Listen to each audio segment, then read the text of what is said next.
Most men speak because they cannot bear the silence.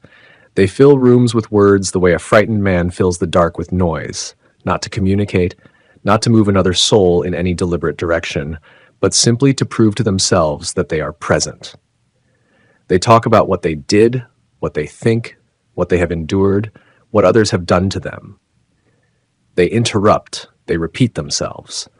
They mistake volume for conviction and length for substance, and then they wonder why no one listens.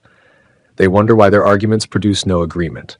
They wonder why the men they most need to persuade remain unmoved, why the rooms they enter do not change when they leave, why their words, all of them across all the years, seem to pass through the world without leaving a mark. I have studied more than 16,000 men and women in the course of my life's work. I have sat with the reduced, and I have sat with men who owned nothing but their habits.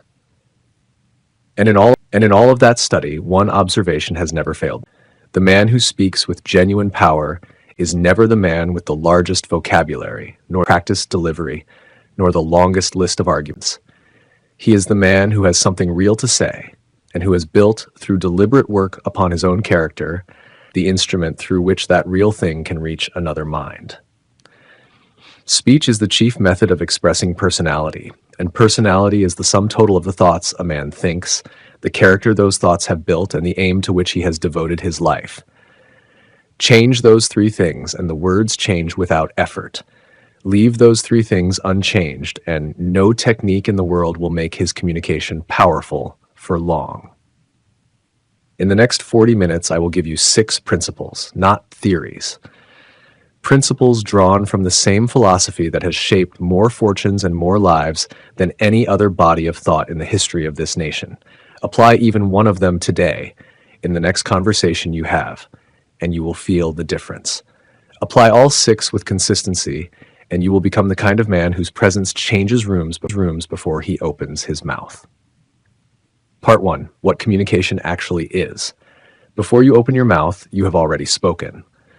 I want to begin by dismantling a belief that most men carry with them from youth to old age without ever examining it. The belief is this, that communication is something you do with your words. It is not. Your words are the last thing that reaches another man. Long before your words arrive, everything else about you has already delivered its message. The tone of your voice, the quality, the expression of your eyes, the nature of the thoughts running through your mind at the moment of contact. These things broadcast themselves continuously through channels that science has not yet fully mapped, but that every sensitive observer has always recognized. And they tell the truth about you, whether or not your words do. I learned this lesson from the most unexpected teacher I ever had. Let me tell you about her. One afternoon, a woman sent word from my reception room that she had to see me personally. My secretaries could not persuade her to disclose the nature of her visit, and from this, I drew the immediate conclusion, as most busy men would, that she was a poor old soul who had come to sell me something I did not want. I decided, out of a certain charity I felt toward the memory of my own mother, to go out and buy whatever she was selling quickly and return to my desk. I walked down the hallway toward the reception room, already composing in my mind the polite and rapid dismissal I intended to offer this woman, before I had reached her. Now, I had seen many people smile in my life. I had spent years studying men and women, observing them in every triumph and in defeat, in hope and in despair, and I had accumulated no small catalog of smiles. But I had never before that afternoon seen a smile like the one this woman turned on me from across that reception room. It was so entirely genuine, so fully given, so warm in its completeness, that I felt the effect of it before I had finished crossing the room. She extended her hand, and her handshake was of a piece with her smile, firm but not aggressive, warm with a quality I can only describe as real. It communicated through the simple pressure of her grip that she was actually glad to be shaking my hand, that this was not a formality but a genuine expression of feeling. In that moment, before she had said a single word about her purpose, I knew something about her. I knew it without being told. The thing I knew was this, that whatever she had come to ask of me, she had come in good faith, with genuine warmth, with real interest in the person she was addressing. And I, who had intended a rapid and courteous dismissal, found myself inviting this woman into my private office, offering her the large cushioned chair behind my desk while I took the harder seat and settling in to listen. She proceeded to talk for 3/4 of an hour. And here is the detail that carries the entire lesson. She never once in all that time used the personal pronoun I. She spent those 45 minutes talking about me, about work I had done, ideas I had published, philosophy I had developed, reading passages she had marked in back issues of my magazine, expressing with unmistakable sincerity her belief in the work I was engaged in. She was selling me something during all of that time, but what she was selling was not her product. She was selling me myself. She was speaking for 45 minutes entirely from my world, from my interests, my aims, my concerns, before she ever introduced her own. And then in the final 3 minutes of that visit, she described briefly and without pressure the merits of certain securities she was selling. She did not ask me to buy. But the psychological effect of what she had done in the preceding 3/4 of an hour was such that I picked up the telephone and introduced her to a man to whom she later sold 5 times the amount she had intended to sell me. That woman was a master of the principle I'm describing in this first part. She understood something about communication that most men never grasp, that the message is not delivered by the words, it is delivered by the character behind the words, the genuine quality of the interest behind eyes, by the real warmth or real cold of the heart that is sending the signal. Everything we talked about today only works if you use it. The free auto-suggestion sheet in the description gives you the exact steps. No guessing, no overwhelm. Download it now while it's fresh and start tonight. Watching is easy. Applying is what finally moves your life in the right direction.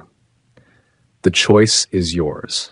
Your personality, which is the sum total of everything you are, the clothes you wear, the lines of your face, the tone of your voice, the nature of the thoughts you habitually think, and the character those thoughts have built, broadcast itself to every person who comes within your radius. There is a great power of attraction behind the man of genuine positive character, and this power expresses itself through unseen as well as visible sources. The moment you come within speaking distance of such a man, even though not a word has yet been spoken, the influence of that unseen power makes itself felt. This is the first and most foundational law of communication.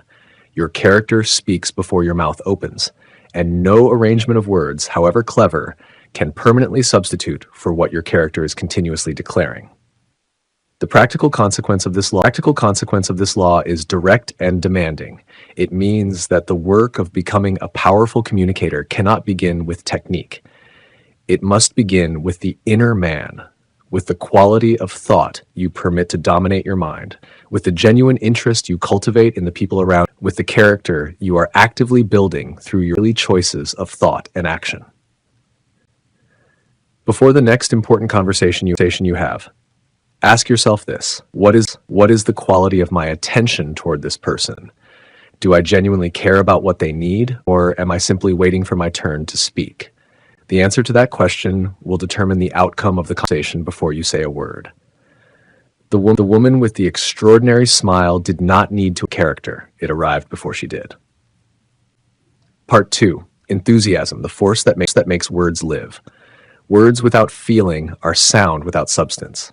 We have established the foundation. The man behind the words must be built before the words can carry weight. Now, I want to speak of the force that gives every word its life. The force that is the difference between words that enter a room and disappear and words that enter a room and change it. That force is enthusiasm, not the false manufactured enthusiasm of the man who has been told to smile and project energy. That kind is detected immediately by every attentive mind and produces the opposite of its intended effect. I speak of genuine enthusiasm, the kind that is born of real belief in a real aim that has been building in a man's chest for months or years, that has nowhere else to go but out, that cannot be contained when the door finally opens. I want to tell you about a young man who worked in the stockyards region of a great city. He was not wealthy. He was not prominent. He had no connections among men of power and no institutional resources of any kind. What he had was a dream, a specific, detailed, organized dream of founding a new kind of institution, one that would teach young men and women to think rather than merely to recite, to learn by doing rather than by memorizing. He had carried this dream for nearly 2 years. He had thought about it at night and in the morning and in the spaces between his other duties. He had turned it over and refined it and believed in it and despaired over it because realizing it required a sum of money so large that no reasonable calculation of his circumstances could suggest how he would obtain it. One Saturday afternoon, sitting alone in his room, something shifted. He stopped merely thinking about the dream and made a decision about it.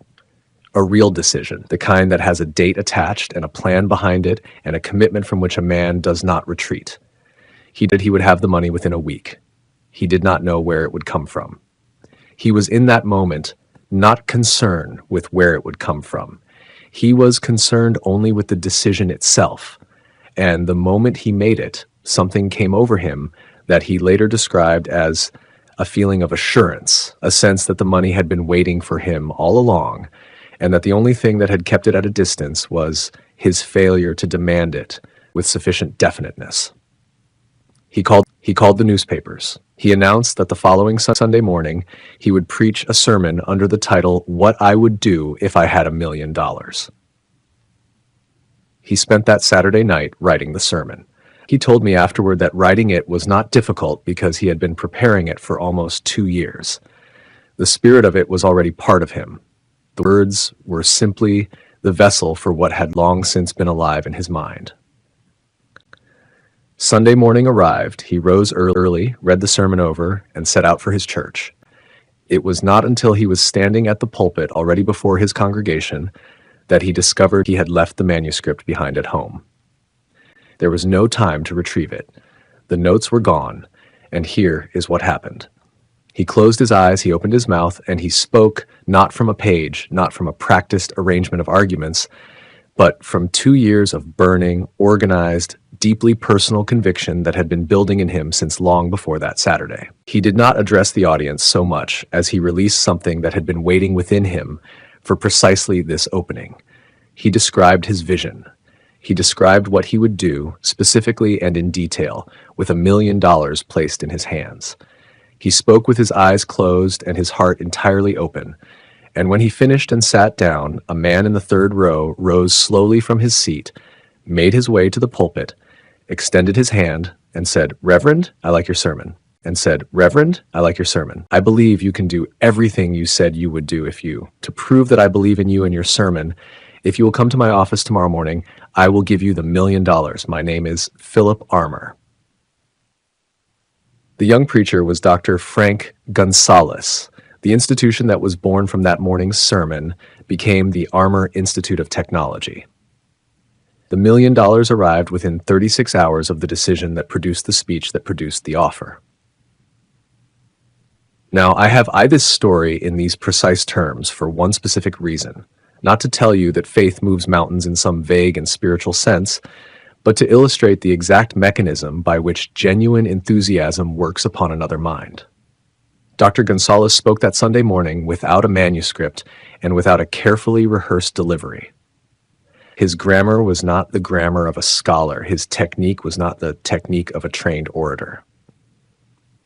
What came through his voice, his grammar was not the grammar of a scholar. His technique was not the technique of a trained orator.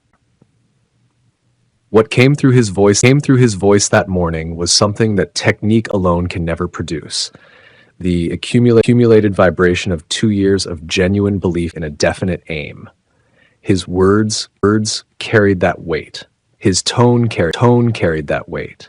And Philip Armour, a man who had heard 1,000 sermons and met 1,000 men who wanted things from him, Philip Armour felt that weight, recognized it as real, and responded to it. This is the law of suggestion, as I have studied it across decades. What you say is important, but it is not the most important thing. What you do matters more. And what you think, the quality and character of the inner state from which your words are issuing, matters most of all, because listeners, even those who cannot articulate what they are perceiving, are reading the feeling behind your words before their conscious minds have processed the words themselves. It is the tone in which a statement is made more than the statement itself that carries conviction or fails to convince. No mere combination of words can take the place of deep belief. Words are nothing more than devitalized sounds colored with feeling that is born of genuine. The question this law puts to you is simple and merciless. When you speak about your work, your aims, your plans, your vision, is there fire in it? Is it the speech of a man who genuinely believes in what he is doing, or is it the hedging, conditional provision speech of a man who has not yet made a full commitment to his own aim? A man cannot speak with the conviction of Gonzalez unless he has lived with his aim the way Gonzalez lived with his daily, nightly, in all the spaces of his ordinary hours. The preparation for powerful speech begins long before the conversation. It begins the day a man fixes a definite aim in his mind and begins to pour his genuine faith into it. Part 3, the discipline of silence. The man who cannot stop talking cannot start leading. We come now to the principle that most men resist most vigorously because it asks of them the one thing they find most difficult: restraint. Self-control is the balance wheel of all powerful communication. It is what directs enthusiasm where it should go, and prevents it from scattering into the 1,000 directions that destroy a man's power and reputation simultaneously. And nowhere does the absence of self-control do more quiet, consistent, invisible damage than in the way a man speaks, or more precisely, in the way he cannot stop speaking. This country by rail. And in all those hours of observation, I have noticed one thing above all others about the men I meet in smoking compartments and dining cars. Practically 9 out of every 10 will invite themselves into any conversation happening within their range on any subject, whether or not they have been asked for their opinion or have anything of value to contribute. The habit of expressing uninvited opinions is one of the most destructive habits a man can possess, and it is, by a wide margin, the most common. Let me tell you about a train journey I took from Albany to New York, into a loud and heated conversation about the chief of a political organization that ran the city of New York at that time, a man known in the newspapers as the Boss Hall. The discussion was bitter and unending. Men said things about this individual that they would not have said had they supposed him to be hearing distance. They revealed opinions. They disclosed what they knew or thought they knew, his methods and his weaknesses. They debated what his enemies intended to do and when. There was one old gentleman at the edge of the group who drew attention. While everyone else in that compartment, louder and more heated, this man remained calm. He listened with what appeared to be genuine interest. He asked an occasional quiet question, the kind that deepened the conversation without tipping his own hand. He seemed to enjoy every harsh word, every damaging assessment, every revealed plan. He showed no anger, no defensiveness of the emotional investment that had flushed the faces of the men around him. I assumed this man was an enemy of the Tammany chief, pleased to hear his rival condemned thoroughly. He was not. He was Richard Croker, the Tammany chief himself. This was one of his regular methods for learning what his opponents thought of him, what they planned to do, and which of his allies had begun to waver. His self-control, his capacity to sit quietly in a room full of men who were unwittingly telling him everything he needed to know, was the instrument that gave him information that no amount of interrogation could have produced. Men who control themselves, in my observation, usually boss the job, whatever the job may be. The lesson is not that a man should become secretive or manipulative. The lesson is that the man who guards his tongue and cultivates the habit of listening gains from every conversation he enters. 2 things that the man who talks constantly never gains: knowledge and respect. It is nearly always more profitable to listen than to speak. The good listener may occasionally hear something that adds to his stock of knowledge. The man who is always talking never does, because he has left himself no space in which to hear anything new. Moreover, people of wisdom who know what they want and are bent on getting it guard their conversation carefully. There can be no gain from a volume of uninvited, uncontrolled his plans before they are ready to be disclosed. Every time he opens his mouth in the presence of a person of greater knowledge or greater competing interest, he displays precisely what he knows and what he does not know about the subject at hand. Genuine wisdom is usually conspicuous through modesty and silence. And there is a further dimension to this law. which I witnessed in one of the great department stores of Chicago.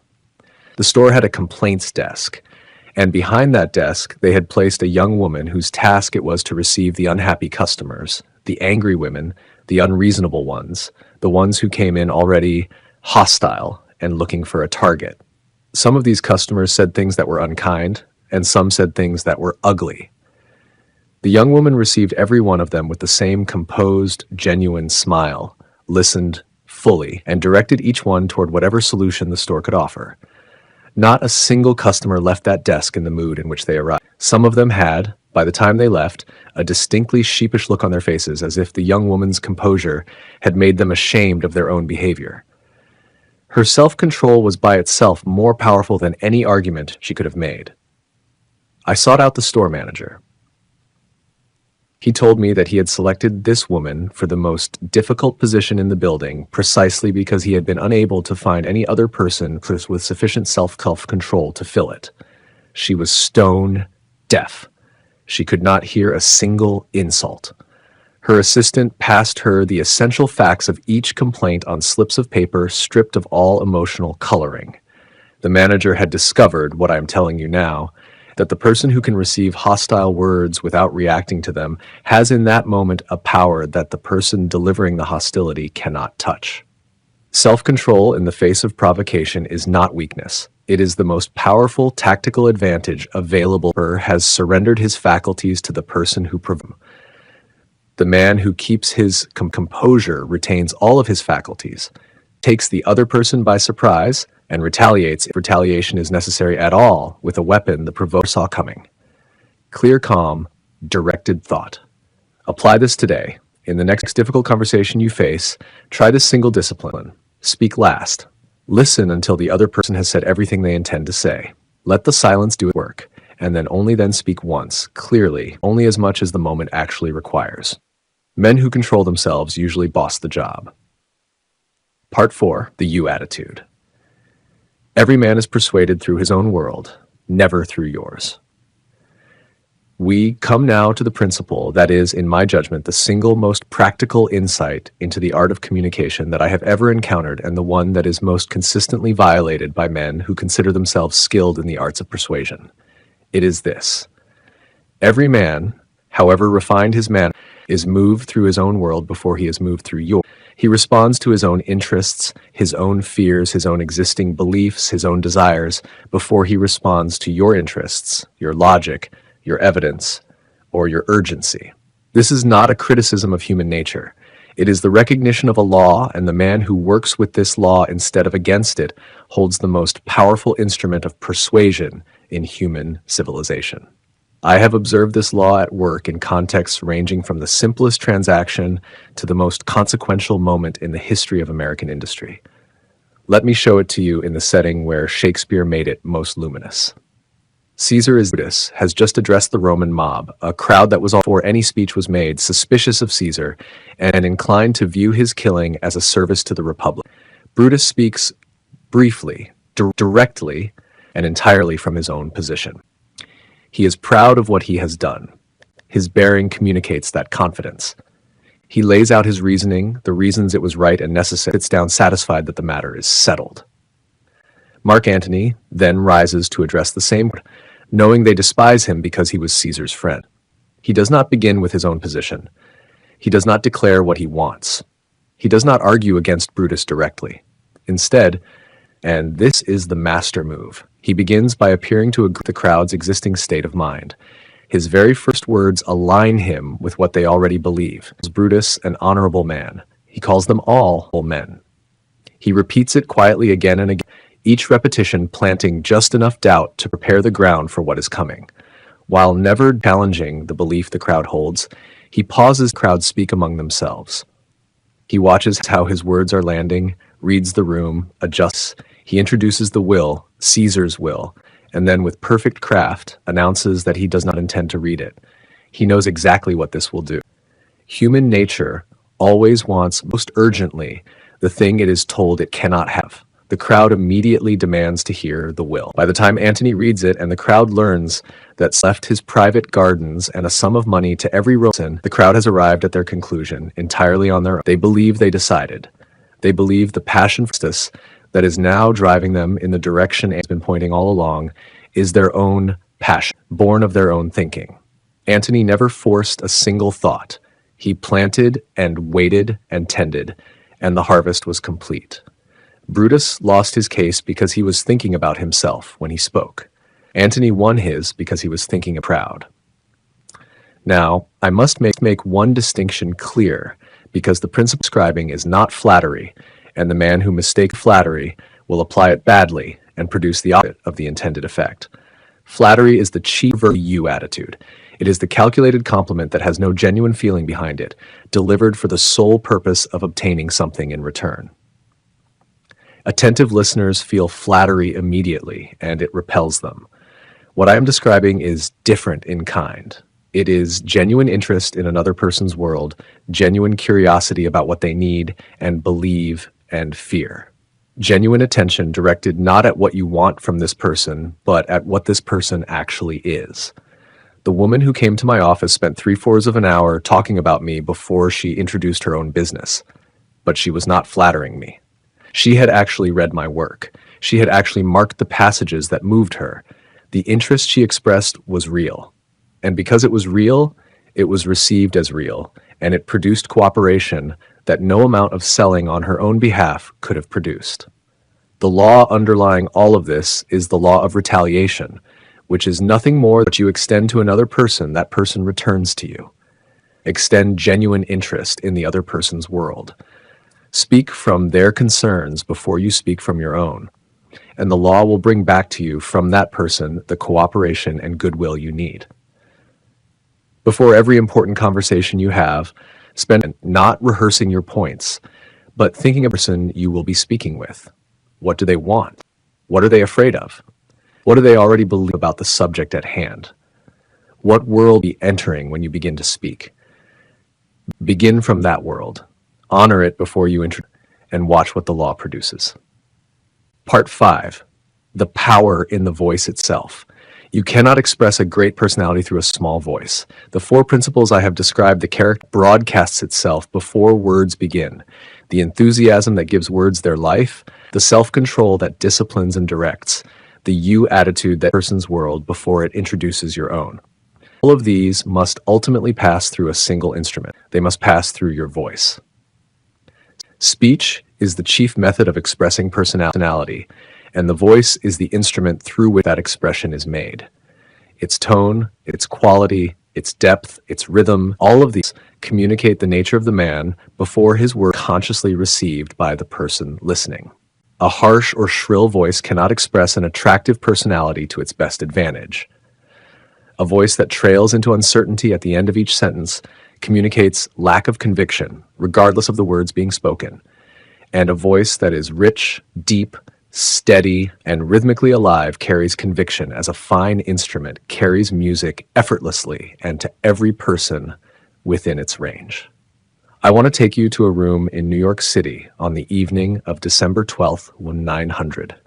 80 of the most powerful financial men in the nation have gathered at the University Club on Fifth Avenue for a dinner in honor of a young man from the West, a 38-year-old steelman whose name most of them do not yet know. The hosts have warned this young man in advance. These are not men who respond to oratory. They are sophisticated, wealthy, accustomed to elaborate presentations. Keep it to 20 minutes and say nothing that might disturb them. And whose daily decisions moved markets had planned to stay only briefly. The young man stood and spoke. He spoke for 90 minutes. The speech he gave that evening was not preserved in written form. Those who heard it and recalled it afterward described it as somewhat ungrammatical. The niceties of language had never particularly concerned him. It was full of plain expression and direct assertion. It was, by no measure of formal rhetoric, a polished performance, but it had something that all the polished performances in that room's history had never produced. It had what one account called a galvanic force, a force that held the room from the first word to the last, that kept 80 men in their chairs for 90 minutes when they had each intended to leave much earlier.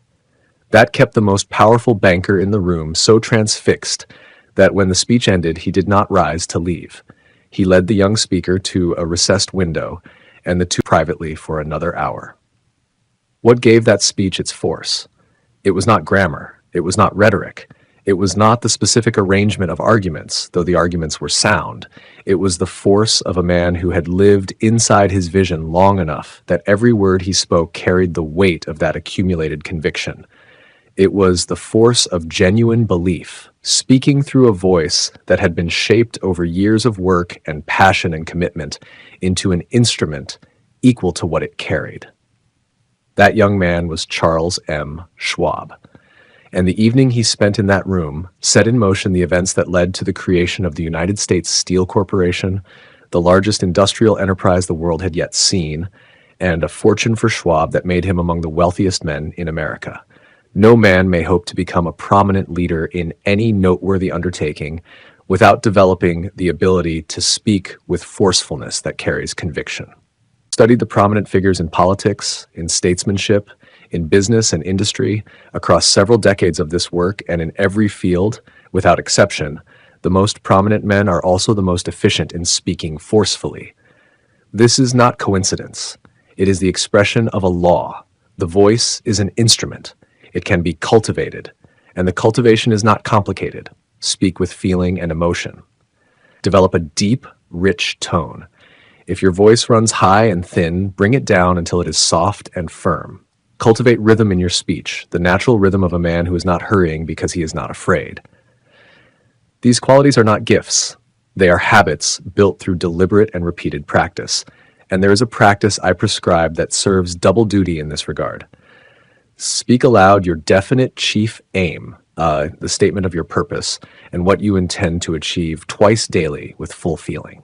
This practice does two things simultaneously. Aim upon your subconscious mind, where it begins its work of attracting toward you the means and the allies you require, and it trains your voice day by day in the habit of speaking about your aim with the conviction of a man who genuinely believes in it. Because there is no better training for a powerful voice than speaking aloud about a thing you actually care about. Schwab's voice that evening at the University Club carried the weight of a man who had spent years building an industry he loved. The preparation for that 90 minutes had not begun the week before or the month before. It had begun years earlier in the accumulation of genuine knowledge and genuine belief in a definite vision. Your voice will carry the same weight when you have built the same foundation beneath it. Part 6. Speak from purpose. The world has always made room for the man whose words show he knows where he is going. We arrive now at the principle that binds all the others together and can only speak with permanent, reliable, unmistakable force when he has something real to say. And the man who has something real to say is always, without exception, a man who has fixed a definite aim upon his life and is moving it with the full, organized force of his character. I want to draw a distinction that I believe is the most important distinction in all of human communication. A distinction so simple that it can be stated in 6 words, and so consequential that grasping it fully will change the way you speak for the rest of your days. The distinction is between the man with a message and the man with a grievance. Both will speak. Both will find audiences for a time, but they produce entirely opposite effects in the people who hear them, and they arrive at entirely opposite destinations in the end. The man with a grievance speaks about what has been done to him, what is wrong with the world around him, what others have failed to do or have done badly. His words are full of complaint and accusation and the bitter satisfaction of a man who has found his enemies and intends to name them. People will listen to such a man, but they will not be moved by him in any positive direction. They will process what he says or simply look for the nearest exit from his presence. The world will listen to his ravings, as Hill wrote, providing it does not see him coming. The man with a message speaks from a positive aim. He has something he is building, something he genuinely believes in, something he can describe with that comes from having thought about it seriously, and fire that comes from caring about it deeply. When he enters a room, even before he speaks, the quality of his presence says that he is going somewhere and knows. People are drawn to this. Not because human nature is particularly noble. Nature is not particularly noble, but because definite purpose is a signal that the mind reads as strength, and strength in every species attracts. Observe the young Gonzalez who spoke that Sunday morning with his closed and his manuscript at home. He was a man with a message. The message had been building in him for 2 years. When the door finally opened, it came through him that no technique could have produced or approximated. The man in the third row felt it before Gonzalez had finished speaking. He rose and walked to the pulpit because something had communicated itself to him that could not be ignored. Observe Schwab, who stood before 80 powerful men and spoke for 90 from the force of genuine belief in a vision he had lived with and refined and tested until it was part of his bones. Not one of those 80 men had planned to stay for 90 minutes. They stayed because something in that room demanded their technique, but the unmistakable signal of a man speaking from a real place about a real thing with real. And observe the woman who came to my office. Her 3/4 of speaking about my work and my aims before she introduced her, not a calculated maneuver. It was the natural expression of a woman who had genuine interest in what she had come to us. Interest so real that it preceded her own concerns, organized itself around, and communicated itself through every channel available from the first moment she began to smile at the end of that hallway. In each of these cases, the same thing is true. The communication was powerful, not because of anything that was done to it, but because of what was behind it. The character was real. The aim was real. The conviction was real. And realness in communication is the only thing that can never be fully counterfeited, because the attentive listener feels the difference between what is real and what is performed. Now let me bring together everything this 40 minutes has covered. The first principle: your character speaks before your mouth opens. Build the character, and the communication transforms as a matter of course. The second, enthusiasm is the carrier wave upon which every word rides.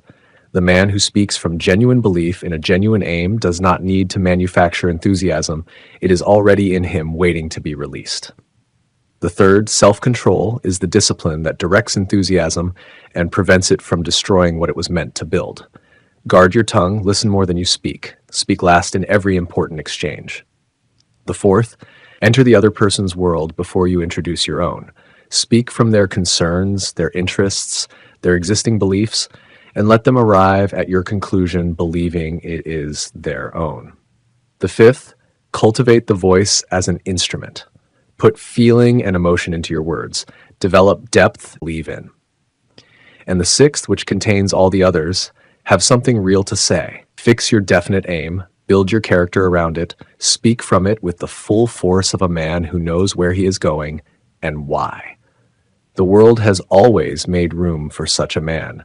Not occasionally, not when conditions are favorable, always, because the man who speaks with genuine power, whose words carry the weight of a life organized around a clear purpose, delivered through a voice trained to carry that weight, directed toward the world of the person being addressed, sustained by the discipline of self-control and the fire of genuine enthusiasm, that man is not merely communicating.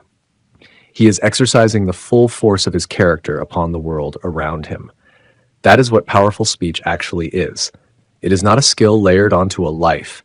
It is the expression of a life built deliberately, aimed deliberately, and lived with the full conviction of a man who has decided is, as it has always been, entirely within your own hands. Before you leave this room, I want to give you one instruction, not a philosophy, not a principle to remember, one concrete instruction carried out today before this day is finished. Write out, in plain and unambiguous language, the single important aim you are presently pursuing. Not a vague aspiration, the aim, the definite, dated, specific thing you intend to accomplish. Write it in the first person. Write it as a statement of certainty, not of hope. Then read it aloud. Read it with every measure of genuine feeling you can bring to it. Read it as Gonzalez spoke, not from the page, but through it, from the place behind it where the real conviction lives. If the words do not yet carry fire, read them again until something in you begins to respond to what you are saying. Do this tonight before you sleep. Do it again in the morning when you rise. Do it every day until the words have moved from the page into the permanent structure of your mind, until you no longer need the paper because the aim has become the dominating thought from which everything else issues. This is not ceremony. This is the mechanism. The subconscious mind receives the instruction. The voice trains itself. The character organizes itself around the aim. And the communication in every begins quietly and without additional effort to carry the weight of a man who knows where he is going. Speech is the chief method of expressing personality. Build the personality. The speech will follow. Grab the free suggestion sheet in the description. It's based on exactly what we're doing here. Actually apply what you have learned here. Don't listen. So pause this, get the sheet now, and watch your life finally start moving in the right direction.